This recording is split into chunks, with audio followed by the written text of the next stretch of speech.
अब जरा हमारी माँ बहनें गौर करें कि शादी ब्याह में गरारा पहनत हैं और के बाद इका पकड़ के ऐसे चलत है। ये घमंड नहीं है, लगत है इंसान न हो को आंधी बवंडर हो वो उड़ाए लीजिए सब। ऐ मेरी माँ बहनों, वो लिबास न पहनो जिससे खुदा नाराज हो जाए। हदीस पाक में नबी हुरैरा क़ाला क़ाला रसूलुल्लाह सल्लल्लाहु अलैहि वसल्लम, हजरत अबू हुरैरा से रवायत है, फरमाते अल्लाह के नबी ने इरशाद फरमाया, कासियातुन आरियात, एक जमाना ऐसा आएगा कि लिबास पहने हुई औरत नंगी होगी, पहनने के बावजूद भी नंगी होगी। मुमीलातुन माइलात, दूसरे का दिल ले बैठेगी और अपना दिल दूसरे को दे बैठेगी। 1400 बरस पहले जो मेरे पैगंबर ने फरमाया था वो आज हो रहा है। ऐसा लिबास जालीदार कि जिससे बदन का हिस्सा नजर आए। आज हमारा नौजवान भी ऐसा लिबास पहनता है कि देख जिससे शर्म आती। अल्लाह ने लिबास दिया है, किस लिए दिया है? इसलिए दिया है कि आपकी इज्जत छुपे। अल्लाह कुरान में फरमाता, या बनी आदम, या आदम की औलाद, कद अंज़लना अलैकुम लिबासा, मैंने तुम पर लिबास उतारा है। क्यों? युवारे सौआतिकुम वरीशा, इसलिए लिबास उतारा कि तुम्हारी इज्जत छुप जाए और तुमको खूबसूरती भी मिल जाए।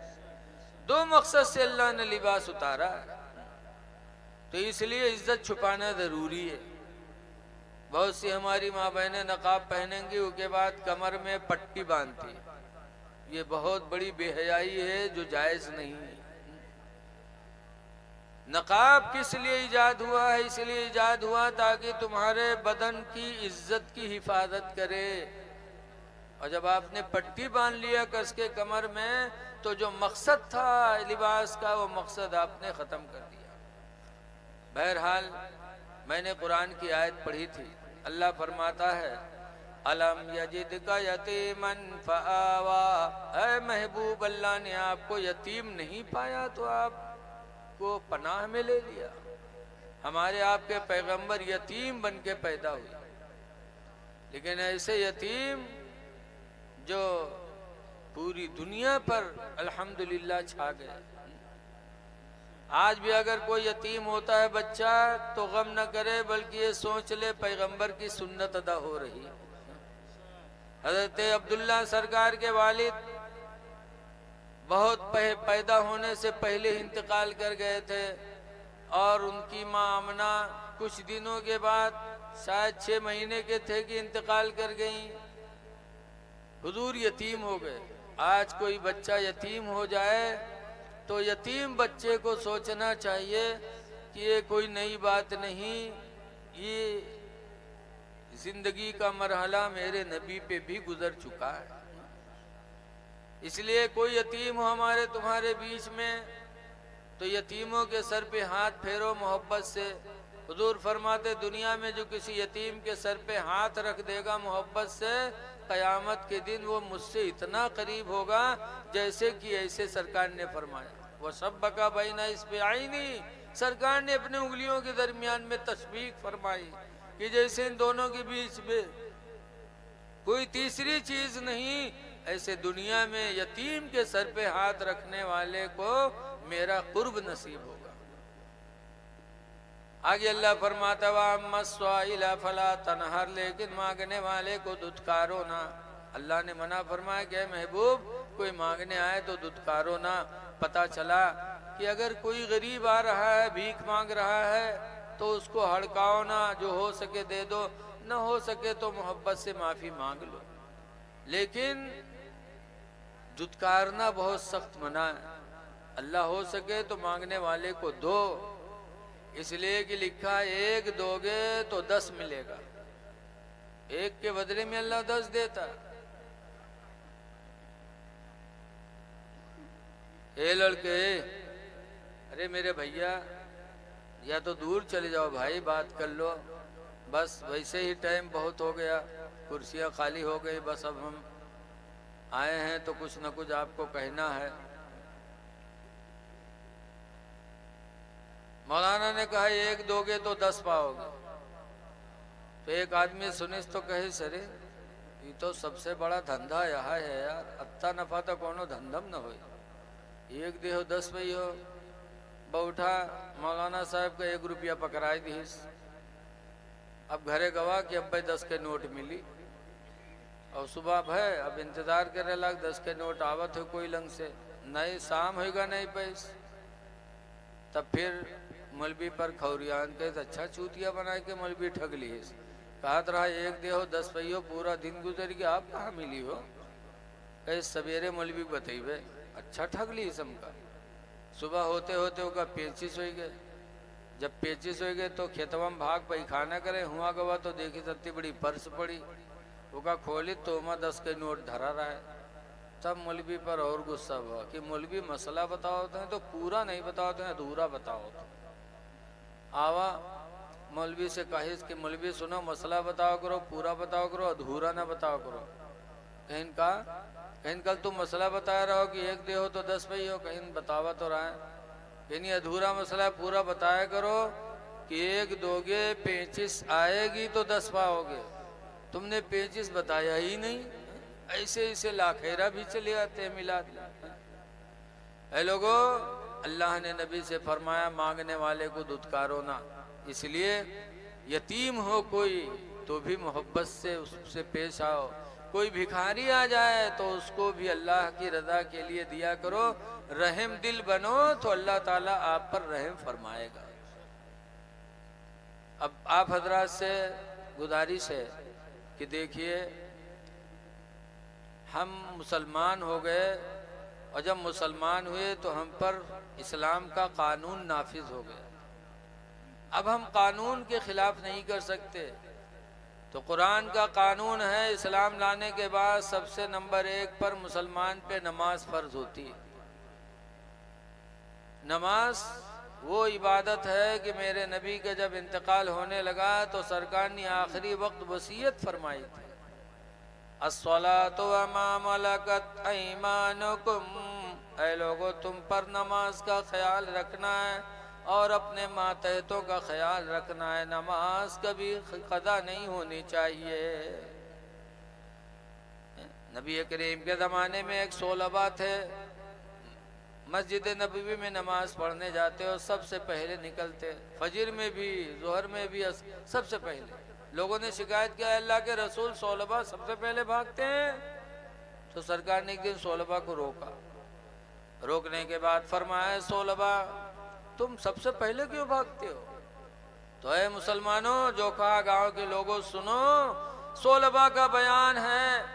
कहते हैं अल्लाह के रसूल मेरे घर में सिर्फ एक ही जोड़ा कपड़ा है, ऐसी गरीबी कि एक ही जोड़ा कपड़े में मैं और मेरी बीवी की जिंदगी बसर हो रही है। मैं वही जोड़ा पहन के आता हूँ, नमाज पढ़ता हूँ, फिर नमाज के बाद जल्दी से भागता हूँ, जाके वही कपड़ा उतार कर बीवी को देता हूँ, तब बीवी की नमाज अदा होती है। इसलिए डर लगा रहता कि कहीं मेरी बीवी की नमाज छूट न जाए, तो मैं सबसे पहले भागता हूँ। ऐ लोगों जरा गौर करो, नबी के जमाने के लोगों का हाल देखो कि ऐसी गरीबी कि एक ही जोड़ा कपड़ा, जब बीवी पहनती तो शौहर नंगा घर में रहता, जब शौहर पहनता तो बीवी घर में नंगी रहती, लेकिन नमाज उनकी कदा नहीं होती। अल्लाह ऐ लोगों, अल्लाह का कितना शुक्र अदा करोगे। आज कोई भी गरीब ऐसा नहीं, इतना कोई गरीब मिलेगा ही नहीं कि एक जोड़े में मियाँ बीवी जिंदगी बसर करते हो। आज अल्लाह ने बहुत दिया है, तो हमको तुमको तो बदर्जे औला नमाज की पाबंदी करनी चाहिए। इसलिए गुजारिश है कि नमाजों को पढ़ो, ये सोच कर कि अल्लाह ने हमें आज़ाद बनाया, गुलामी की जिंदगी नहीं अता की। कलयुगी में लिखा है कि एक आदमी गुलाम था मालिक का, तो मालिक से उसने शर्त लगाई थी कि मैं आपका गुलाम हूँ, लेकिन दिन में आपकी खिदमत करूँगा, रात में आप मुझे छोड़ेंगे। कहा ठीक है, शर्त तैयार हो गई। फिर कहा मेरे रहने के लिए आप घर कौन सा देंगे?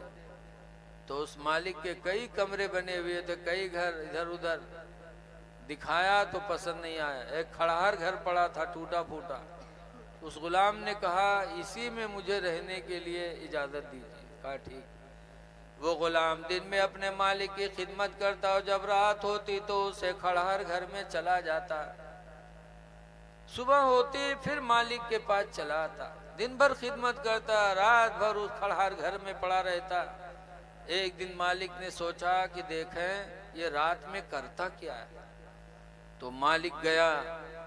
जब रात में देखा तो क्या देखता है, वो गुलाम सजदे में सर रख के रो रहा है कि अल्लाह तूने गुलामी की जिंदगी दे दी। दिन में मैं आका की खिदमत करता हूँ, रात में तेरी बंदगी करता हूँ। या अल्लाह अगर तूने गुलामी की जिंदगी न दी होती तो रातों दिन में तेरी इबादत में लगा रहता। लेकिन या अल्लाह तूने मुझे गरीब बनाया, गुलाम बनाया, आजाद नहीं बनाया, जिसकी बुनियाद पर दिन में मैं तेरी इबादत से मजबूर हूँ। ये रो रो के सर सजदे में रात भर वो गुलाम बक्का करता था। जब रात में मालिक का गुजर हुआ और जब उसने देखा तो सुबह हुई और उसको बुलाया। कहा जिससे तू रो रो के कहता था मुझे तरस आया है, जा उसी के लिए मैं तुझे रिहा कर रहा हूँ। जा तू अपने परवरदिगार की रातों दिन इबादत कर। उसने निजात ले लिया। तो ये लोगों एक वो जमाना था कि गुलामी में होते थे तो दुआ करते थे अल्लाह गुलाम हूँ इसलिए रात में तेरी बारगाह में सर सजदे में रखता हूँ। काश आजाद होता तो रातों दिन तेरे सजदे करता। और आज हम सब आजाद हैं लेकिन पंजगाना नमाज हम मस्जिद में नहीं जा पाते। बड़ा अफसोस है, बड़ा रोना है। इसलिए आप हजरात से गुजारिश है नमाजों का ख्याल रखो और अपने मातहतों का ख्याल रखो। और एक बात और याद रखो कि सबसे ज्यादा इस दुनिया में हमारे एहसान के मुस्तहिक है माँ बाप। इनसे ज्यादा कोई मुस्तहिक है ही नहीं। अल्लाह दौलत दे तो सबसे पहले माँ बाप पर खर्च करो। मस्जिद मदरसा बाद में है, पहले माँ बाप। ज़कात आप मदरसे में देंगे, इमदाद मस्जिद में करेंगे, लेकिन माँ बाप पर अपनी दौलत को खर्च करना ये हमारा आपका अव्वली फरीज़ा। इसीलिए कुरान करीम में एक नहीं दो नहीं 17 जगह बार बार अल्लाह ने फरमाया वबिल वालिदैन एहसाना, माँ बाप के साथ एहसान करो। एहसान करो माँ बाप के साथ, क्योंकि उनका तुम पर एहसान बहुत है। अल्लाह ताला हमको तुमको माँ बाप का खिदमत गुजार बनाए और नमाजों की पाबंदी की तौफीक अता फरमाए। आपस में भाईचारगी बरकरार रखो।